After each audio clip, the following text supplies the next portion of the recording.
Are you listening? Damn.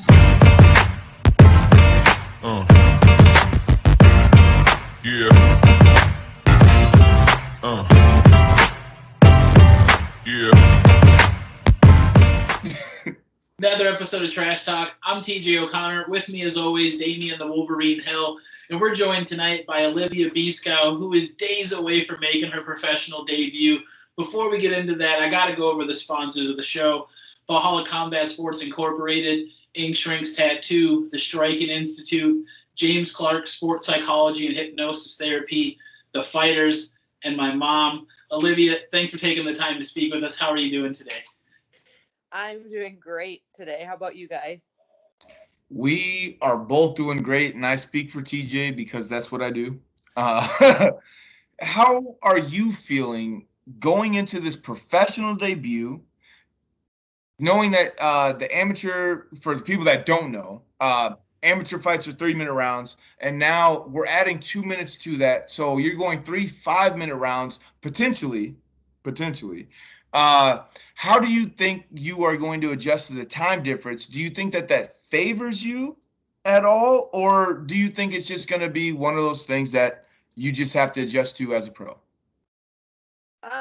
I think overall it's gonna favor me. Cardio, I think, is one of my strong suits.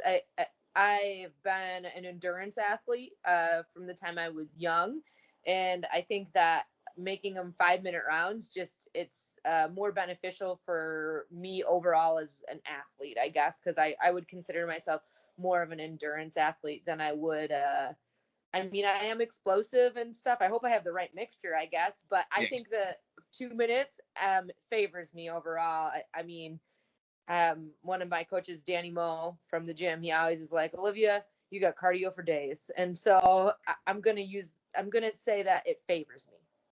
Oh, yeah.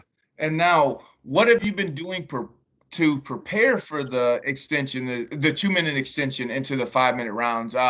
Have you always been training cardio in the sense of going the 5-minute rounds? Because I've heard other fighters that are in the UFC and in Bellator say that well, I guess it was Chad Mendez who said it most recently, who's making me think of it. But anyway, training for 3 2-minute rounds or 5 2-minute rounds for bare knuckle FC versus training for 5 5-minute rounds and getting adjusted. He said that he had to train the 2-minute rounds and he had to train the 5-minute rounds when he's getting ready for the UFC.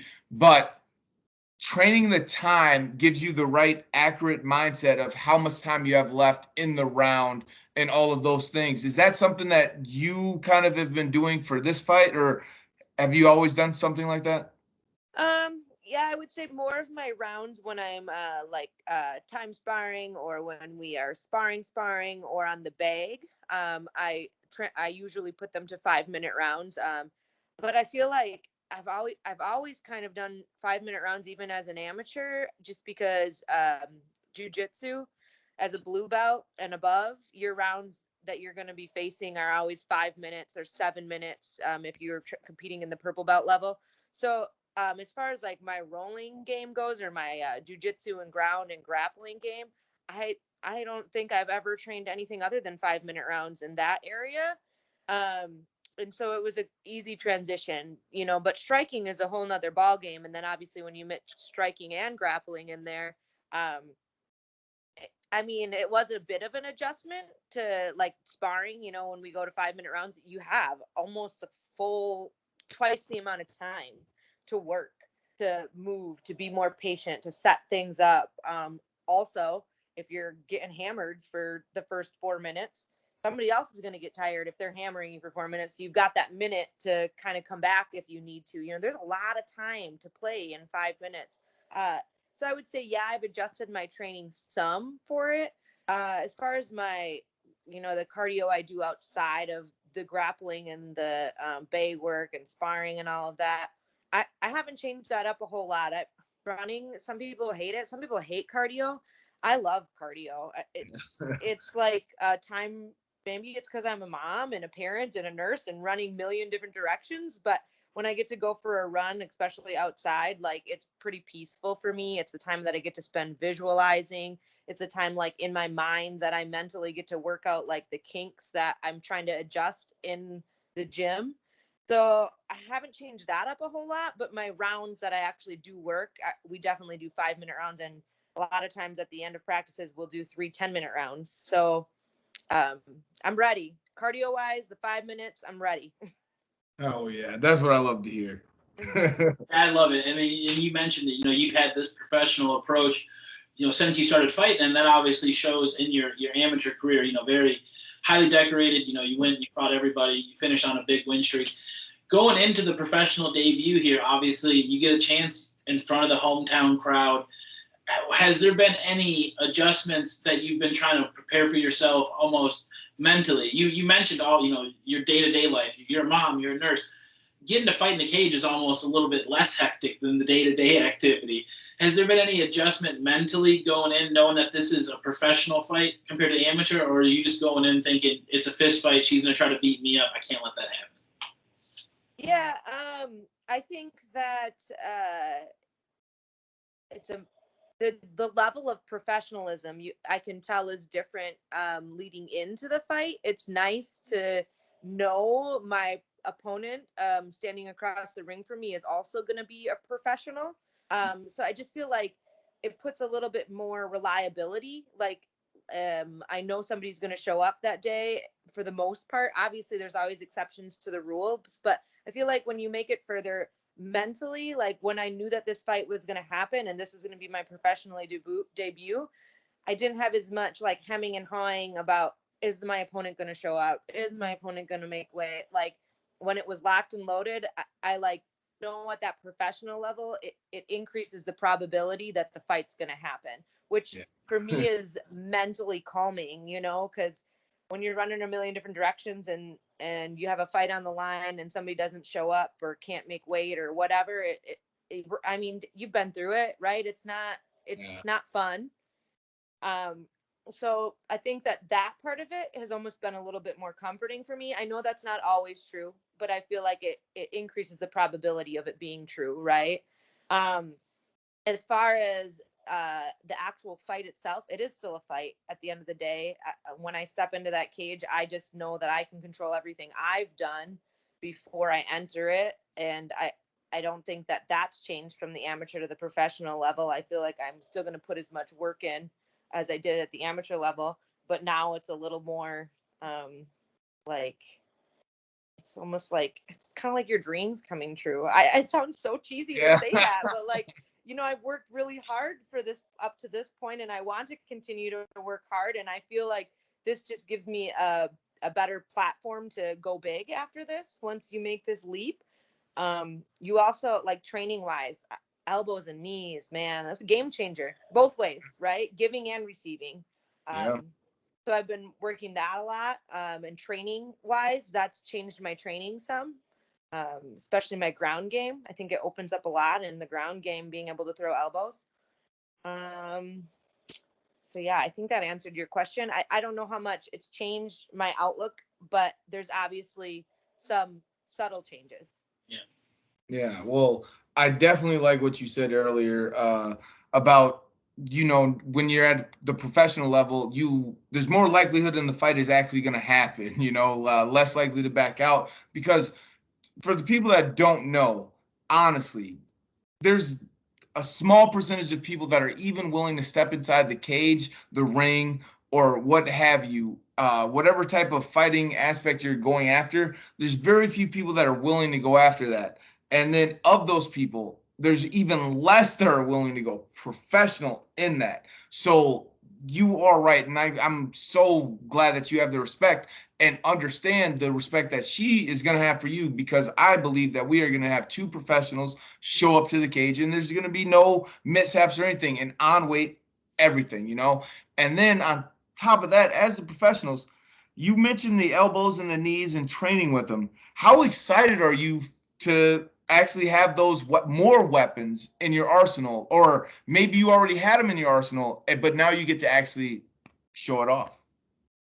Yeah, I feel like the last, couple years they've been added to my arsenal. Obviously, the first few years, it's not like not even a thought in your mind, and now slowly it's been creeping into my mind. And then when we've decided, kind of as a team, and from my management team and stuff, that we should make this professional leap, I think it's the right time in my life and my career to do it. Then I just felt like it was like free reign. Now I'm like so excited about them, but we'll see. I guess it goes back to that old saying too, right? Everybody wants to be a fighter until they get hit. And now I feel like at the professional level, everybody wants to be a fighter until they catch an elbow. So I guess we'll see. I mean, it can play in my favor. It can also be damaging, right? I mean, but it's just the game gets more intense now, right? It's more intense now with the elbows and the knees. There's more probability of damage, giving and receiving. But it's definitely a fun tool to play with, and I think it opens up a lot of options for a fighter like me. Hell yeah, I My love. part was, as Damien was asking the question, the smile that came across your face when he started mentioning using elbows and knees, and that just got me excited. Like I'm pumped for this Saturday night. And speaking of this fight specifically, you're fighting Amanda Lovato. What do you know about her as a fighter, and what type of fight are you expecting this Saturday night? I feel like I get asked this question for every fight. About your opponent, and I feel like my answer is like always the same. I don't necessarily know tons about her. I know she comes from a very good gym, well-rounded gym, but at the end of the day, you really have no idea what your opponent's going to come out and do, right? But I know what I'm capable of and what I can control, and I know where I want the fight to be. I know what I want to work on, and I know I have several good options to go to anywhere the fight goes to, if that makes sense. So I think that we're built similar, right? Which is good for me because I haven't fought a fighter that's been of similar build to me in a while. And so that's exciting. I think that gives a higher probability of fireworks happening, right? But I think I expect her to come out wanting to win, to do damage, to get a win on her professional record, and I'm gonna do everything in my willpower to not let that happen. I'm gonna hopefully be the one that walks away with the win, and I'm gonna do it by seeing things, timing things, controlling things like a true professional does, right? I mean, anybody can be an amateur fighter and come out and just be a brawler, but I think at the professional level, you have to find a way to mix the brawling with the timing and the technique. And I'm excited to show that part off. I think I've put a lot of work in there. I expect her to be well-rounded, and I expect myself to be able to respond to whatever she comes my way with, and wait for the low-hanging fruit and the opportunity to present itself to finish the fight or win it by decision, unanimously. Like, I'm not going to leave anything to question. I'm going to do what I need to do to win. I love how you put that, the low-hanging fruit, aka capitalizing off of their mistakes. I love the way you put that. That was brilliant. But Thank then, you. but you addressed earlier that you don't know too much about her. You just know what you want to bring to the table. I mean, we've heard this. I mean, we've heard one way and we've heard the opposite, where guys love and they need, or guys and girls, sorry, that need and have to watch film on their opponent. And then others that don't at all. And they just like, my coach says we should do this, and I trust them, and I know that they watch film on them.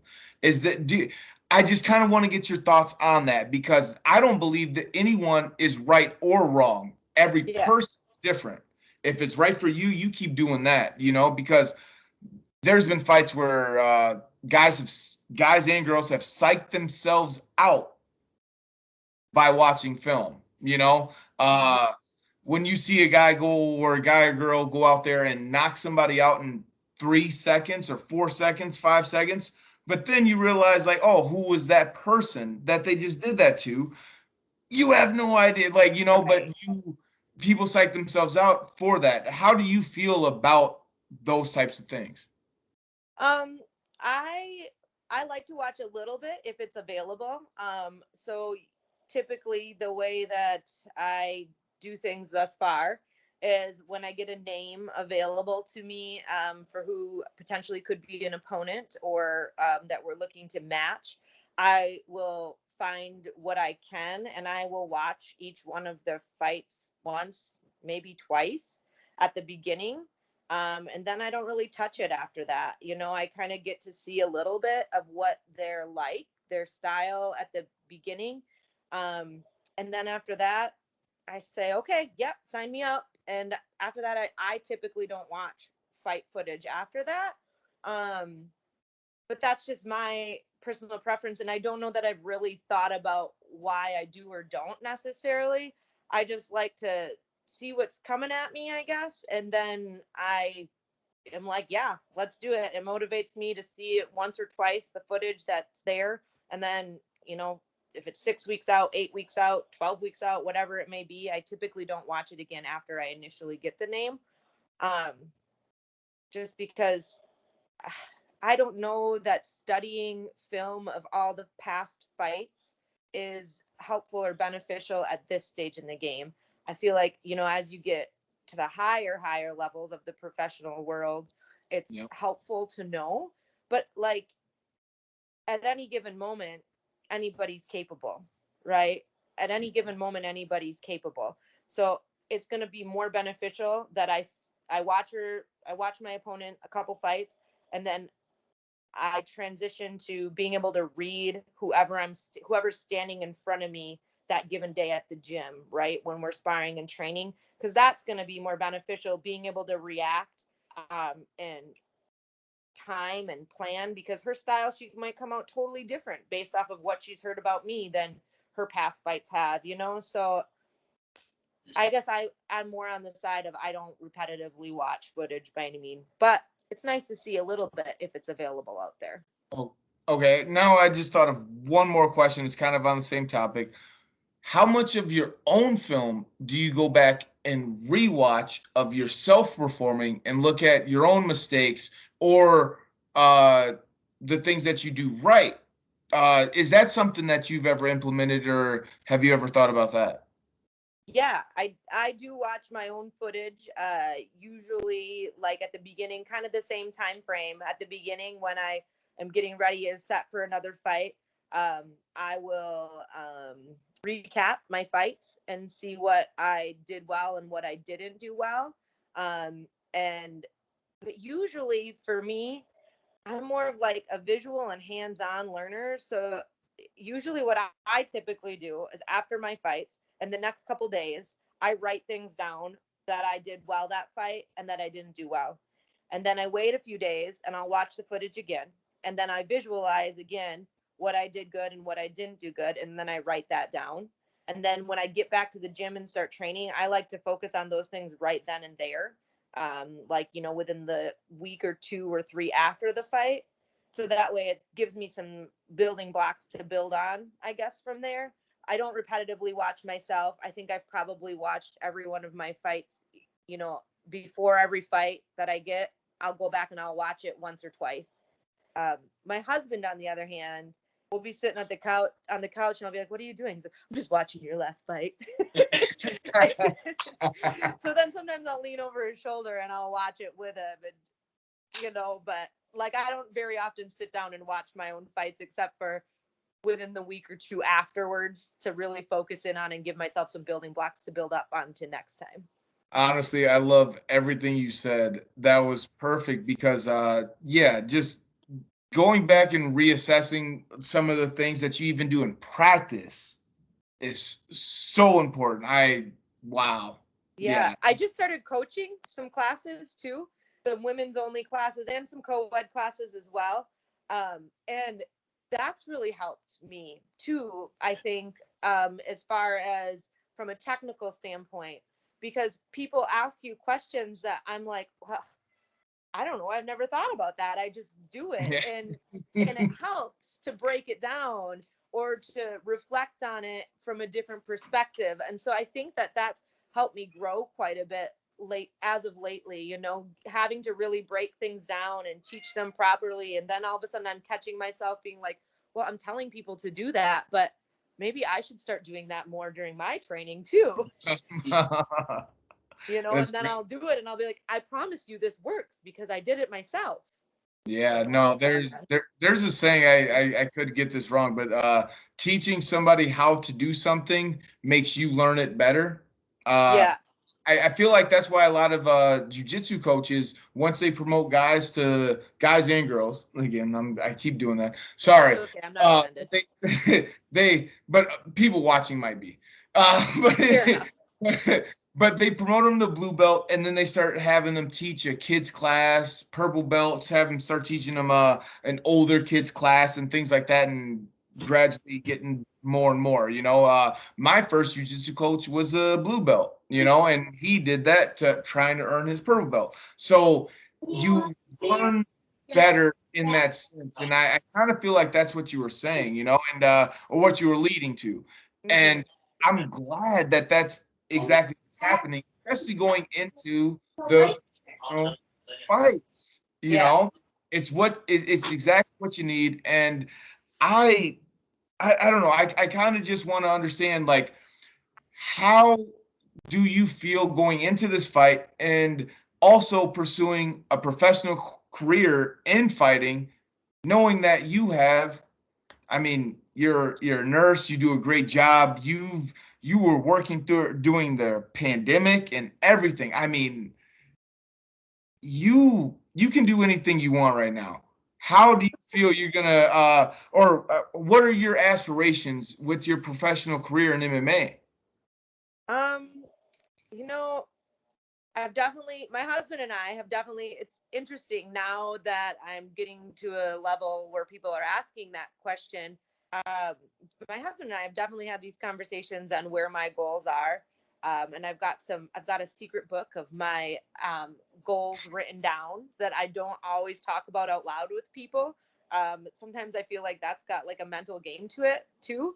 But I will tell you that as an athlete, I want to see how far I can go with this. I think that our minds and our bodies are incredibly amazing tools, and they're capable of whatever you set your limit to be.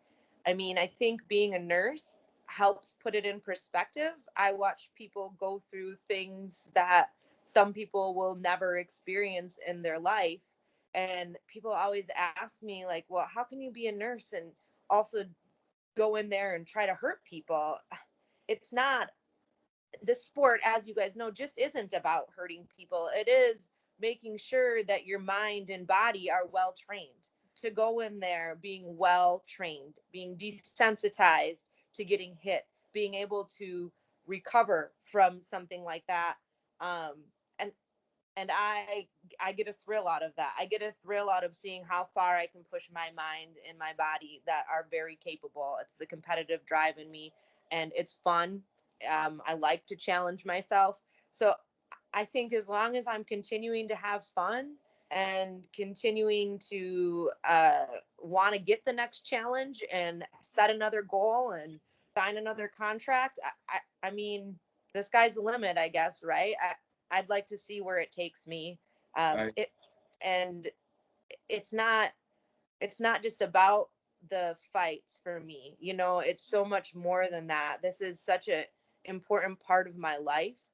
It makes me a better mom. It makes me a better nurse. It makes me a better person. It's taught me so much about myself. It's taught me so much about other people. And whether I'm in the cage fighting for a bigger promotion and continuing to climb that ladder, or I'm teaching women's only classes on Mondays and Wednesdays, like I know it's always going to be a part of my life.